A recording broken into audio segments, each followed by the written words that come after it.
श्रीमद् भागवत गीता हिंदू धर्म का एक पवित्र ग्रंथ है। गीता में 18 अध्याय और 700 श्लोक हैं, जो सभी महत्वपूर्ण हैं। महाभारत में भगवान श्री कृष्ण ने अर्जुन को जो उपदेश दिए थे वही गीता है। गीता में आत्मा, परमात्मा, भक्ति, कर्म, जीवन आदि का वृहत रूप से वर्णन किया गया है। कलयुग के आरंभ होने के मात्र 30 वर्ष पहले मार्गशीर्ष शुक्ल एकादशी के दिन कुरुक्षेत्र के मैदान में अर्जुन के नंदीघोष नामक रथ पर सारथी के स्थान पर बैठकर श्री कृष्ण ने अर्जुन को गीता का उपदेश दिया था। गीता को अर्जुन के अलावा संजय ने सुना और उन्होंने धृतराष्ट्र को सुनाया। गीता में भक्ति, ज्ञान और कर्म मार्ग की चर्चा की गई है। उसमें यम, नियम और कर्म धर्म के बारे में भी बताया गया है। गीता के अनुसार ब्रह्म अर्थात ईश्वर एक ही है। गीता को यदि आप बार बार पढ़ेंगे तो आपके समक्ष ज्ञान का रहस्य खुलता जाएगा। आज हम गीता के 18 अध्यायों का संक्षिप्त रूप का सार जानेंगे। गीता के हर अध्याय का अपना एक विशेष महत्व है। आइए जानते हैं गीता के हर अध्याय का सार। प्रथम अध्याय। गीता के प्रथम अध्याय का नाम अर्जुन विषाद योग है, अर्थात अर्जुन की निराशा। इस अध्याय में कुरुक्षेत्र के मैदान में उपस्थित अपने भाइयों व सगे संबंधियों को देखकर अर्जुन के मन में उठे विषाद और उसकी मनोस्थिति का वर्णन किया गया है।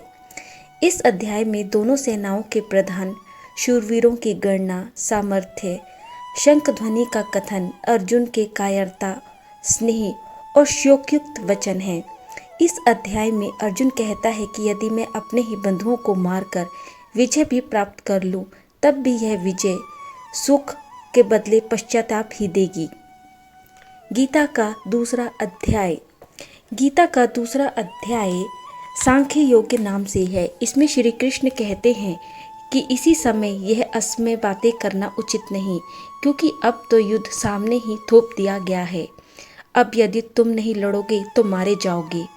अर्जुन इस तरह से युद्ध छोड़कर जाने की बात करता है तो श्री कृष्ण कहते हैं कि अब युद्ध से विमुख होना नपुंसकता है और कायरता है। इस चर्चा में श्री कृष्ण अर्जुन को आत्मा की अमरता के बारे में बताते हैं और कहते हैं कि आत्मा का कभी भी वध नहीं किया जा सकता और तुम जिसके मारे जाने का शोक करने की बात कर रहे हो वह उनका शरीर है, जिसे आज नहीं तो कल तो मर ही जाना है।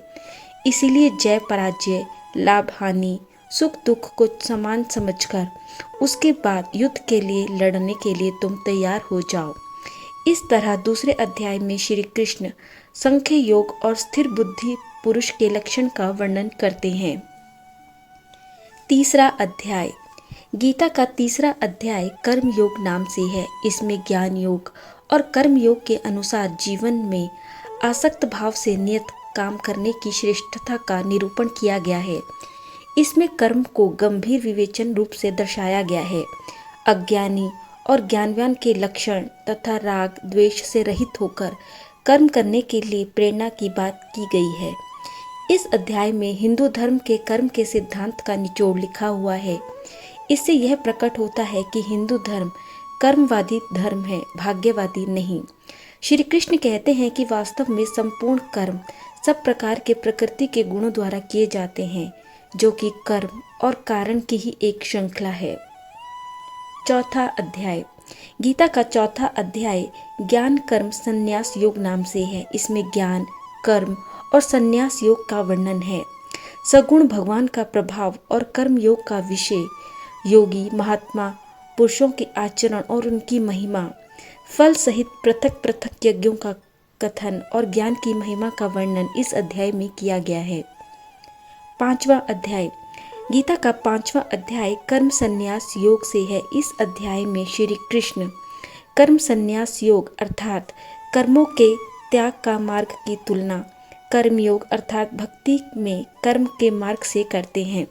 वे कहते हैं कि इन दोनों में से आप कोई भी रास्ता चुन सकते हैं, क्योंकि दोनों ही हमें मंजिल तक ले जाते हैं।